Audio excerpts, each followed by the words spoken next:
Assalamualaikum warahmatullahi wabarakatuh. Di sini saya akan menjelaskan mengenai seleksi alam dan aliran gen. Pengertian dari seleksi alam adalah suatu proses di mana individu-individu tertentu yang dapat beradaptasi lebih baik dengan lingkungan cenderung lebih mampu bertahan hidup dan berkembang biak dibanding spesies lainnya. Faktor seleksi alam yakni suhu, lingkungan, makanan, dan gen. Seleksi alam dapat menyebabkan evolusi adaptif. Evolusi yang menghasilkan kecocokan yang lebih baik antara organisme dan lingkungannya. Untuk mengkaji seleksi alam menyebabkan evolusi adaptif dapat diketahui melalui konsep kebugaran relatif dan berbagai cara yang menunjukkan bahwa fenotip organisme merupakan subjek seleksi alam. Berikut adalah contoh keuntungan adaptif yang menyebabkan kebugaran relatif lebih besar. Seekor ngengat mungkin memiliki lebih banyak keturunan daripada ngengat lain dalam populasi yang sama, karena warna tubuhnya menyamarkannya secara lebih efektif dari predator. Itu berarti meningkatkan kesempatan untuk sintas atau bertahan hidup lebih lama agar bisa menghasilkan lebih banyak keturunan. Nah, dari kedua ngengat tersebut, yang berwarna hitam itu dia lebih bisa menyamarkan warna tubuhnya. Dia bisa bersembunyi di balik bebatuan dibanding ngengat yang berwarna hijau.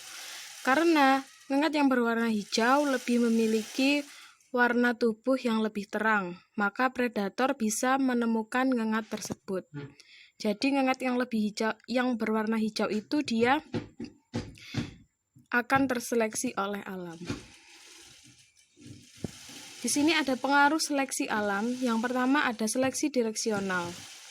Seleksi ini terjadi ketika kondisi menguntungkan individu yang menunjukkan salah satu kisaran fenotipik yang ekstrim, sehingga menggeser kurva frekuensi untuk karakter fenotipik ke salah satu arah. Seleksi direksional umumnya terjadi ketika lingkungan populasi berubah atau ketika anggota populasi bermigrasi ke habitat baru. Nah, di sini sebetulnya ada juga individu yang dia memiliki warna tubuh yang lebih terang. Nah, karena terjadi perubahan lingkungan, maka warna yang lebih terang ini dia terseleksi oleh alam. Sehingga yang bisa bertahan hidup hanya yang berwarna gelap. Karena apa? Dia bisa menyesuaikan dengan lingkungannya. Selanjutnya yaitu seleksi disruptif.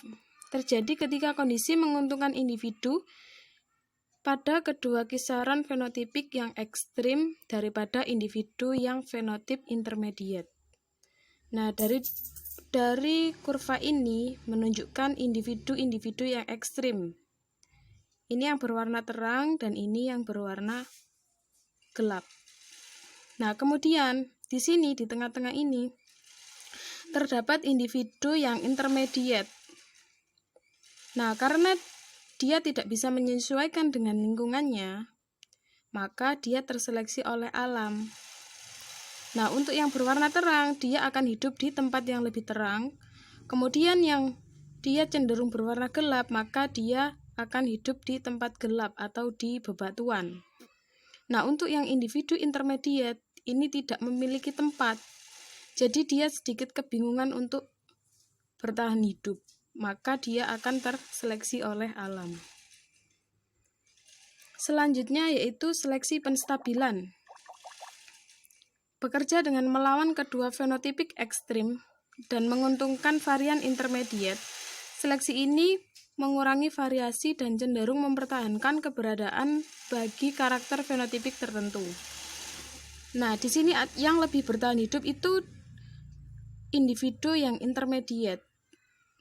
Jadi, individu yang memiliki fenotipik ekstrim yang tadi yang berwarna gelap dan berwarna terang, dia akan terseleksi karena seleksi penstabilan ini lebih menguntungkan varian intermediate.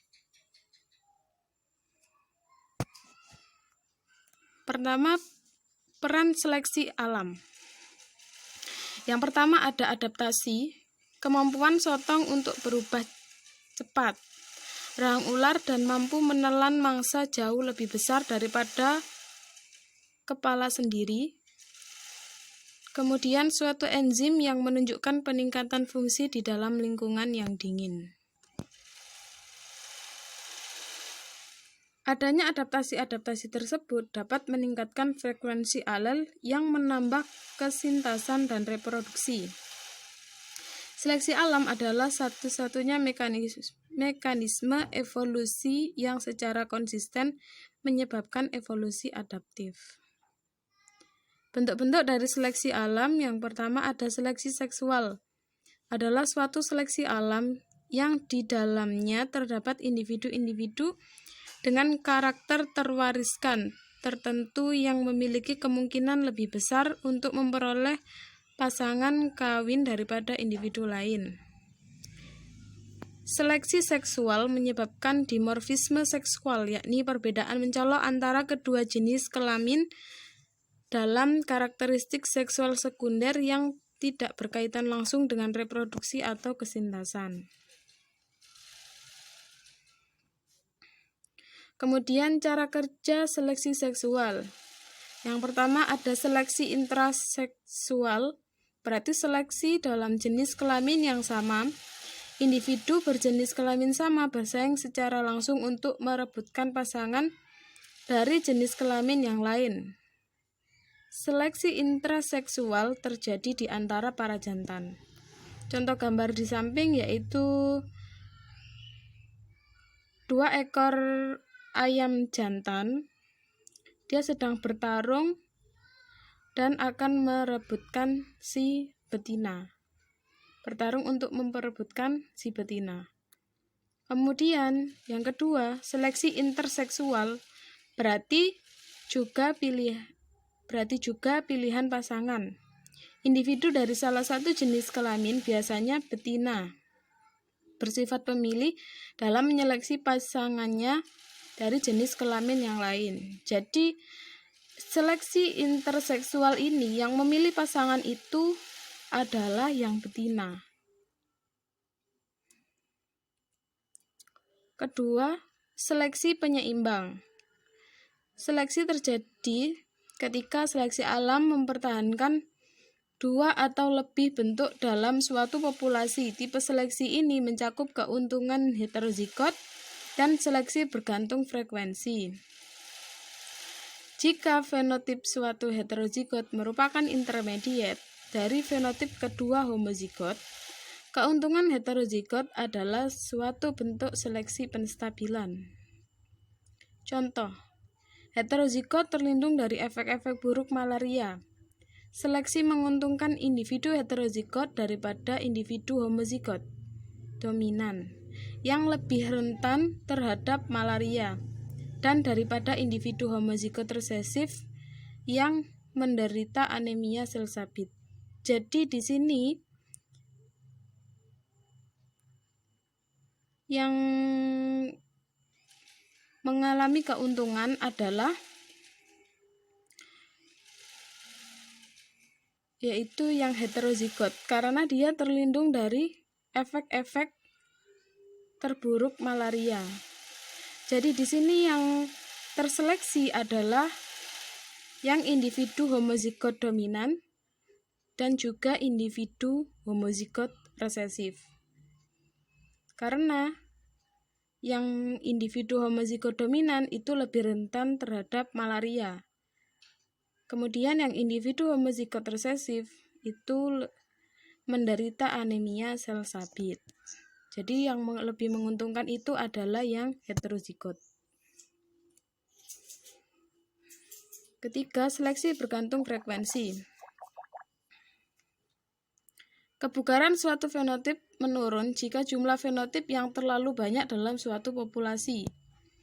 Contoh, ikan pemakan sisik Perisodus microlepis dari danau Cantaganika di Afrika. Dia menyerang ikan lain dari belakang, melesat untuk menarik beberapa sisik dari tubuh bagian belakang mangsanya. Ciri yang menarik adalah bagian ikan bermulut kiri, sebagian yang lain bermulut kanan.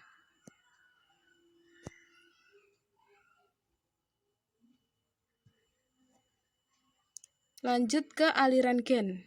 Aliran gen merupakan transfer alel ke dalam atau keluar dari populasi akibat pergerakan individu yang fertil atau gamet-gametnya. Contoh, misal, di dekat populasi awal bunga liar, hipotesis kita terdapat populasi lain yang terutama terdiri dari individu berbunga putih. Serangga pembawa polen dari tumbuhan-tumbuhan ini mungkin terbang dan menyerbuki tumbuhan pada populasi awal kita. Alel-alel CW yang diintroduksikan akan memodifikasi frekuensi alel populasi awal kita pada generasi berikutnya. Jadi di sini ada perubahan alel-alel dari populasi awal kita karena dia sudah diintroduksi dan dimodifikasi dengan bantuan serangga pembawa polen yang menyerbuki tumbuhan tersebut.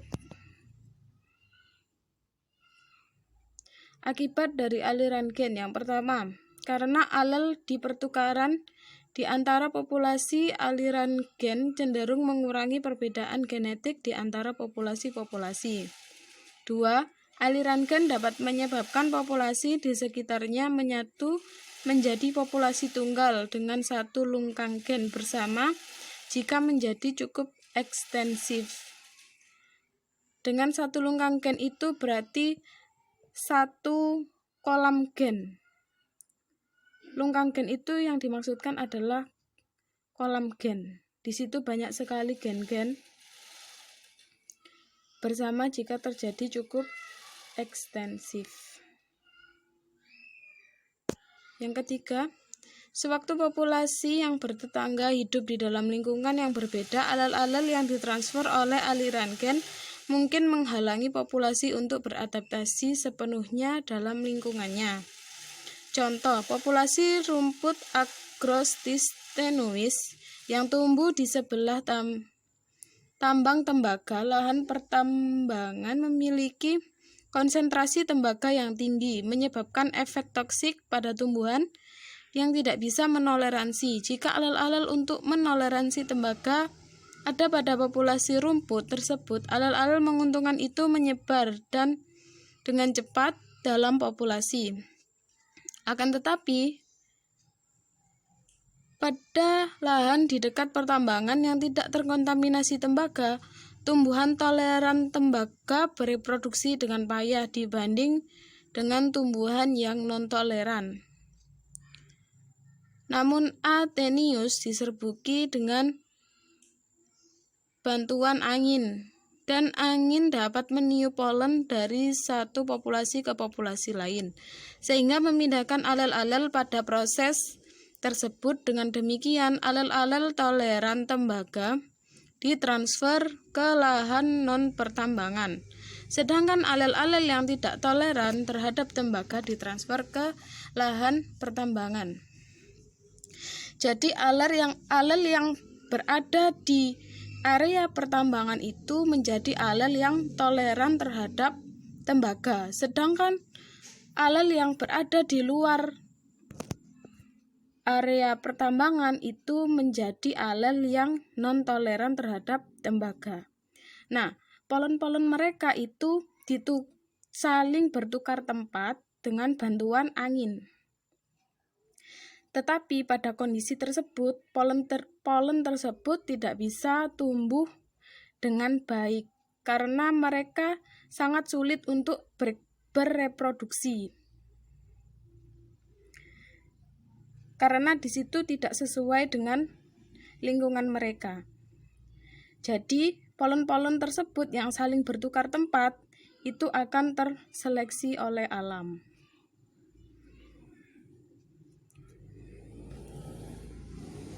Selanjutnya, alel-alel yang menguntungkan terkadang ditransfer sangat jauh. Contoh, aliran gen menyebabkan penyebaran sejumlah alel resistensi insektisida ke seluruh dunia pada nyamuk Culex pipiens. Vektor virus West Nile dan malaria pada populasi asalnya, frekuensi alel ini meningkat karena memberikan resistensi insektisida. Alel-alel kemudian ditransfer ke populasi baru di tempat frekuensinya lagi-lagi meningkat akibat seleksi alam.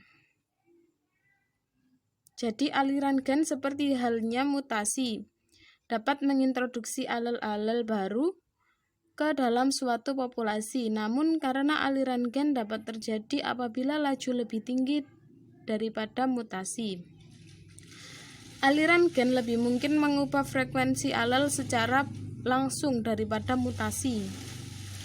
Begitu aliran gen atau mutasi dapat mengintroduksi alel baru pada suatu populasi, seleksi alam kemudian dapat menyebabkan frekuensi alel baru tersebut meningkat.